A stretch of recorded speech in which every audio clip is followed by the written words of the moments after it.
What's going on, everybody? Welcome to another edition of Acts of Creation.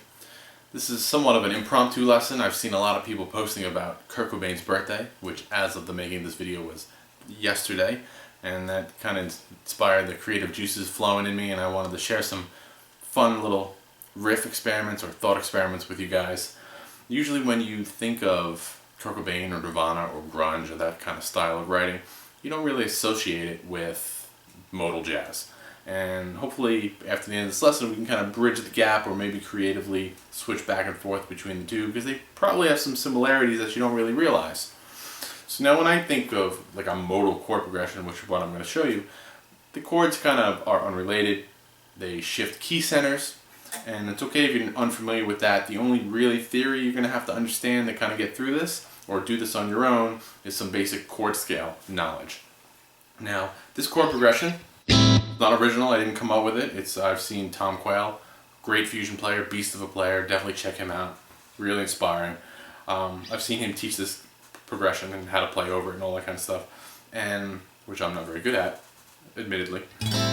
I'm not a fusion player, but you can still have some fun with these chords. And the chord progression is A minor 7, which is 5 in your low string, skip a string, 5, 5, 5. Then it moves to F minor 9, which is starting on your A string, 8, 6, 8, 8. And again, that movement there, the minor 6th movement or minor 3rd, major 3rd movement,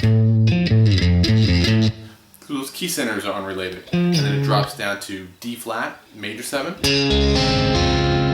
C sharp, however you want to think about it, which then moves down to C7 sus4. And then E flat 7 sus4. Right? And those two chords are just bar the 3rd fret and the 6th fret. Nice chordal sound, but it ends up making a C7 sus4 chord. Again, that's not really too important. So again, Greg, get to the point. What does this have to do with Kurt Cobain? Well, if we examine that chord progression, if I were to just play the root notes or play power chords on those root notes,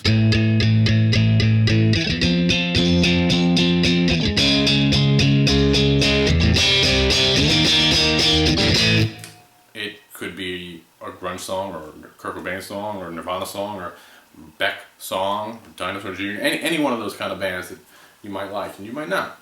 But let's bridge the gap here and get a little more creative with our thought experiment here. When you play over these chords from a jazz point of view, and again I'm speaking generalities here, basically anytime you have a minor 7 chord, you would play the Dorian scale. And if you know your chord scales, the Dorian is the 2 chord. So just keep that in mind. And then anytime you have a major 7 chord, you can either play Lydian or you can play a major scale on it, right? Which is the 1 or the 4 chord. And then your dominant chords are again your 5th mode, it's mixed Lydian. So instead of playing those chords, let's take the root chord, the 1 chord, of all of those key centers. So if I'm in the key of, if I'm playing A Dorian, which is the 2, I know the 1 is G major. If I'm playing F Dorian, I know a whole step behind that is E, E flat major. Now when we get to the D flat with the C sharp major 7 chord, I can either picture this as a 1 chord or a 4 chord.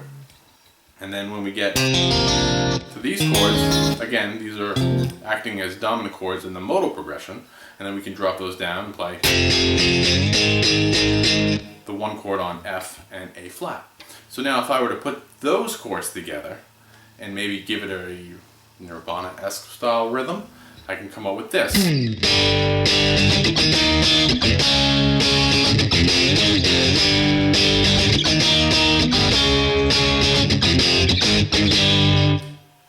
Cool. It's cool, it's a cool little riff. I can write a song with that.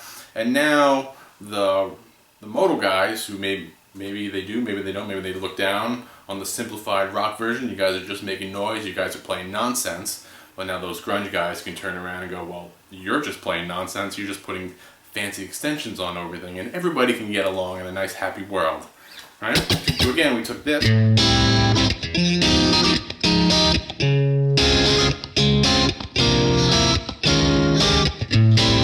That progression dropped it down to the root of all those key centers and played essentially power chords.